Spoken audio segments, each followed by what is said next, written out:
any similarity between the previous exercise and this exercise? It's almost same except there are no commas. Exactly. So in place of that you have another swara. There we sang sa ni da ni da pa. Here it is sa sa ni da ni ni da pa. So the sa sa ni ni pattern is known as Janta Varisai, which will be our next lesson after we complete this. So it goes like sa sa ni da ni ni da pa. Sa sa ni da ni da pa. Da da pa ma pa pa. Da da pa ma pa pa.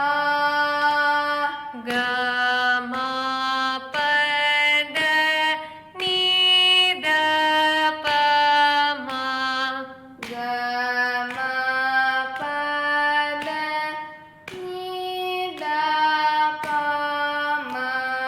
Ga ma pa ga ma ga re sa.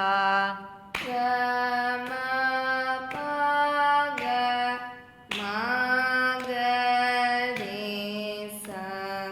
Coming to the second speed. Sa sa ni da ni da pa da da pa ma pa pa. Ga ma pa da ni da pa ma ga ma pa ga ma ga re sa. Third speed. Sa sa ni da pa da da pa ma pa pa. Ga ma pa da ni da pa ma ga ma pa ga ma ga re sa. 13th exercise, if you see, you have patterns here, which is like ga ri ga, pa ma pa and da pa da. Similar kind of patterns. So, sa ri